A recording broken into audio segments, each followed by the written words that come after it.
కాంగ్రెస్ నుంచి కాంగ్రెస్ లోకి పార్టీ మారిన ఎమ్మెల్యేలపైన అనర్హత వేటు వేయాలంటూ హైకోర్టులో బీఆర్ఎస్ పిటిషన్ వేసిన నేపథ్యంలో విచారణ అనంతరం ఇప్పటికే తీర్పును వెలువరించింది. పార్టీ ఫిరాయింపు ఎమ్మెల్యేల అనర్హత పిటిషన్కి సంబంధించి 4 వారాల్లోగా నిర్ణయం తీసుకోవాలంటూ స్పీకర్ కార్యదర్శికి సూచించింది. ఒకవేళ 4 వారాల్లో గనక నిర్ణయం తీసుకోకపోతే సుమోటోగా మరొకసారి కేసును విచారిస్తామంటూ హైకోర్టు అయితే తీర్పును వెలువరించింది. అప్డేట్స్ మా కరెస్పాండెంట్ నరసింహరావు నడి తెలుసుకుందాం. నరసింహరావు, ఇప్పటికే 4 వారాల్లోగా ఏదో ఒక నిర్ణయం తీసుకోవాల్సి ఉంటుందనేది స్పష్టంగా కనిపిస్తా ఉంది కదా. ఒకవేళ నిర్ణయం తీసుకోకపోతే మళ్లీ విచారణ ప్రారంభిస్తానంటూ కోర్టు ఇప్పటికే చెప్పిన నేపథ్యంలో ఎలా ఉంటుందనుకోవచ్చు, ఏంటి వివరాలు?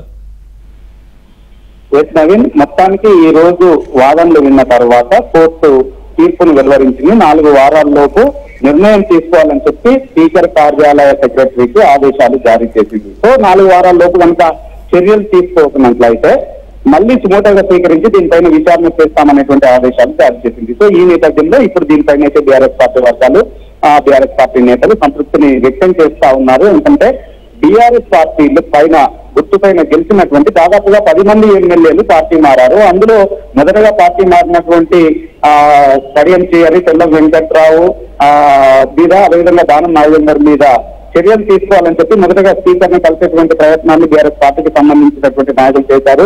శిక్షణ ఇచ్చేటువంటి ప్రయత్నం చేశారు. అయితే శిక్షణ కూడా ఇచ్చారు. అయితే దీనిపైన స్పీకర్ రియాక్ట్ కావడం లేదని చెప్పి స్పీకర్ ను ఆదేశించాలి, చర్యలు తీసుకోవాలని చెప్పి కోర్టుకు వెళ్ళింది బీఆర్ఎస్ పార్టీ. బీఆర్ఎస్ పార్టీ పక్షాన పాడి కౌశిక్ రెడ్డి, అదేవిధంగా కుత్బుల్లాపూర్ ఎమ్మెల్యే వివేకానంద గౌడ్ ఈ పిటిషన్ ను దాఖలు చేశారు. ఈ పిటిషనర్ల వైపు నుంచి, పిటిషనర్ల తరఫున సీనియర్ న్యాయవాదులు కోర్టులో వాదించారు.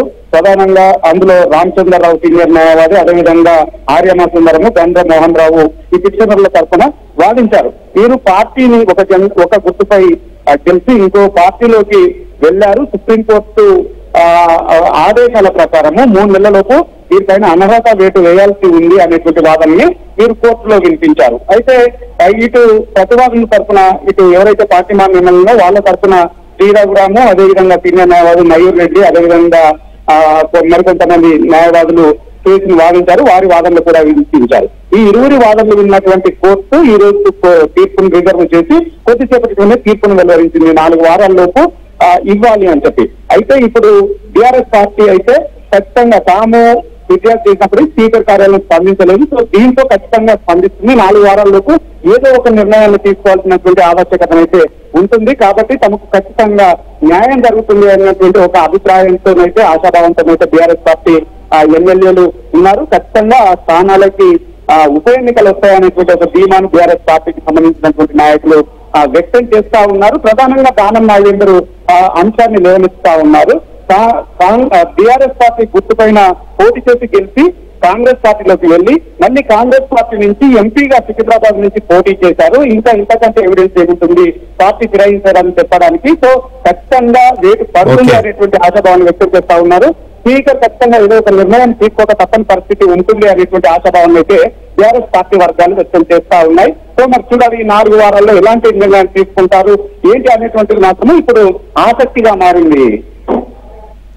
Thank you Narasimharao.